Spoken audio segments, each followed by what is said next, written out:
মারে খুশি পেলো টান্দা বুকের মধ্যে মা মা মা তুই কমায় আছিস কেন মা ও মা তুই কমায় আছিস কেন তুই যাক মা তুই মাটিতে শুয়ে আছিস কেন? তোর তো ঠান্ডা লাগবে। ওই ওই এরা আমার মা কথা বলে না কেন? আমার মা কথা বলে না কেন? মা মা তুই কথা বল মা কথা বল। তুই শুধু একবার বলে যা তোর দুঃখকে তুই কার কাছে রেখে গেলি রে? একটা আন্দোলনের দৃশ্য ছিল রাজীব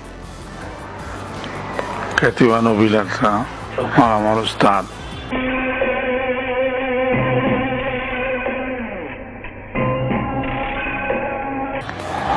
তো রাজীব যে কোন রাজীবের সাথে যখন কুন্দন আরম্ভ হয় মান্না শেষবারের মতো আমি তোমাকে বলছি আমার প্রস্তাবে রাজি হও নইলে তোমার পায়ের তলার মাটি আমি সরিয়ে দেব। একটা ছবি তো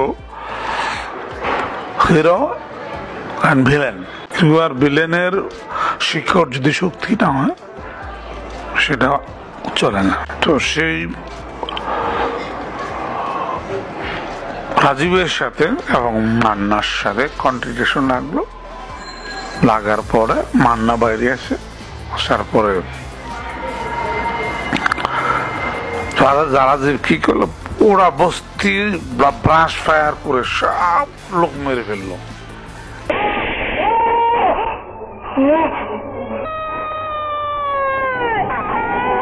মান্নাকে বের করে চলে গেল রাজীব। করুণ সেই দৃশ্য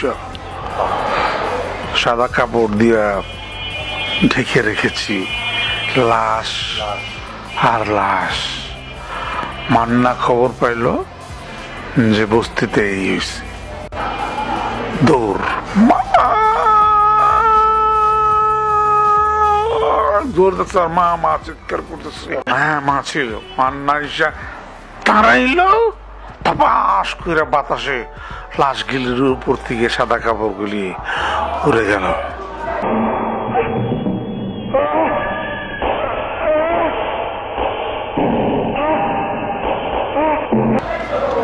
উড়ে গেল। উড়ে যাওয়ার পরে মান্না কোথায় মা কোথায় আমার মা মা কোথায় মা কোথায়? তখন মান্না মারে খুশি পেলো টান্দা বুকের মধ্যে মা মা মা তুই কমায় আছিস কেন মা ও মা তুই কমায় আছিস কেন তুই যাক ওই ওই এরা আমার মা কথা বলে না কেন? আমার মা কথা বলে না কেন? মা মা তুই কথা বল মা কথা বল। আমার মা আমাকে ছেড়ে যেতে পারে না।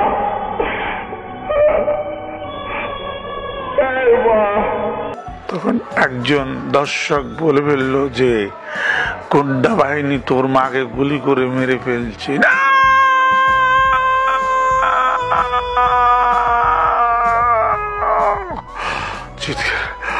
তুই মা মা মা তুই মরতে পারিস না আমাকে রেখে তুই মরতে পারিস না মা যা।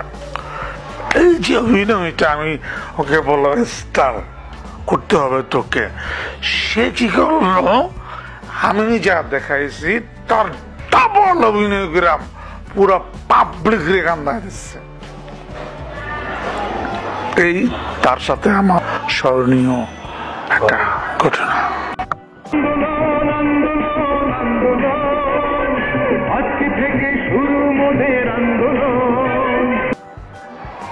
মান্নাও আমার বন্ধু ছিল, অমর সানি বন্ধু, সালমান শাহ বন্ধু। তো যখন আমি অ্যাসিস্ট্যান্ট ডিরেক্টর তখন মালতীদেবীর একটা ছবি করেছিল আমার জান, সেই ছবির হিরো ছিল মান্না। এবং সেখান থেকে আমি আইডিয়া করে চিন্তা করি যে আমি যখন পরিচালক হব তখন এই হিরোটাকে ব্রেক দেব।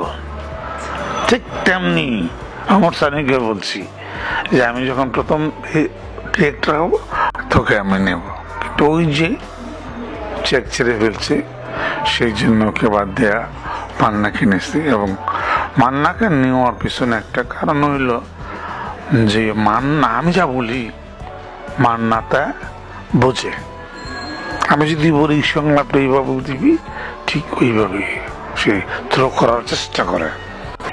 আমার কাছে জেল আর বাইরে দুই সমান। জেল থেকে আসমান দেখা যায় আর বাইরে থেকে আসমান দেখা যায়। এই জন্য মান্না আমার প্রিয় হিরো ছিল, তুলনাবিহীন। এর অভিনয় তুলনা করা যায় না। মান্নার সাথে স্মৃতি কি? মান্নার সাথে স্মৃতি হলো যে তুই আমার আন্দোলন আরম্ভ করছিস, আন্দোলন যতদিন চলবে ততদিন কিন্তু তুই আমার হিরো থাকবি। এমন কিছু করিস না তোর বাদ দে, দোষ পায় দোষ, তুই আমার কোনোদিন বাদ দিস না দোষ। তুই টাকা দে, পয়সা দে, আমার কোনো আপত্তি নাই, কিন্তু আমাকে তুই বাদ দিবি না।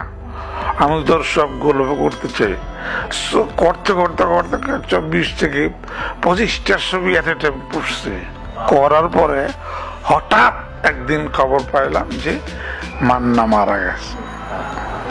লা ইলাহা ইল্লাল্লাহ মুহাম্মাদ ইয়া রাসূলুল্লাহ। আমি মান্নার মৃত্যু, ও আমার বুকের পাঁজর ভেঙে ফেলছে। পরে মান্না পরে আমি আর ওই মান্নার মতো ছবি আর করতে পারে না।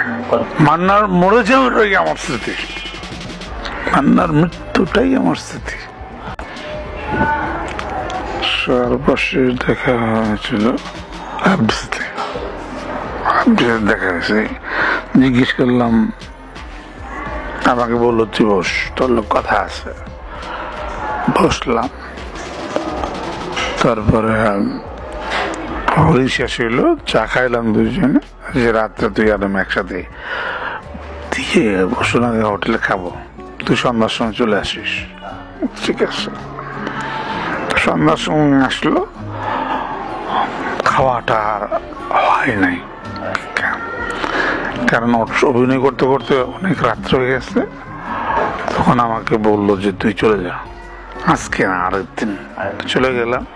চলে যাওয়ার পর রাত্রেই খবর পাইলাম যে মান্না মারা গেছে। সেই স্মৃতি বলতে পারি না এখন। অনুভূতি কি, আমি তো সেন্সলেস, মানতে পারি না কিছুই। আমাকে পুরা আমি তখন মরা, এত আমাকে আর বুঝবে কি, বোঝার মতন না। এরপর মান্নার পরে যত ছবি করছি বুঝে নাই আমাকে। আমি যা চাই, দিলদার এটা দিলদার মানুষের ছবিতে যা করা আমার ছবিতে করে দিতে না। আমি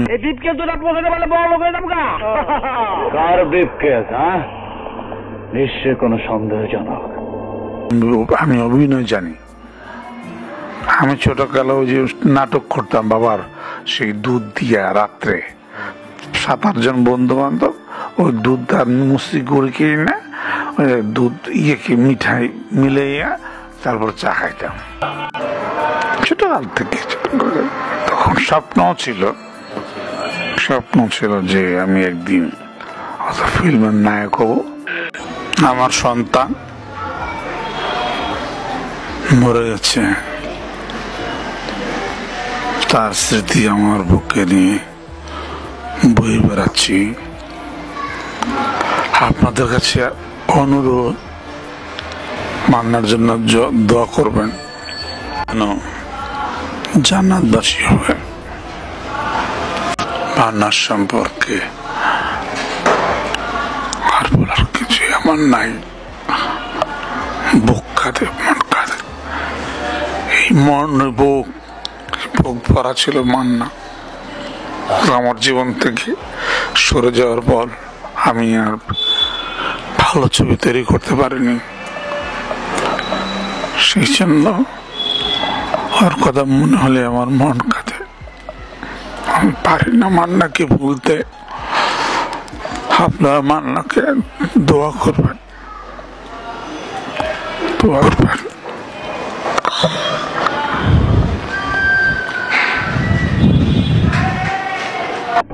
মাটিকে ভালোবেসে আন্দোলনে নেমেছি।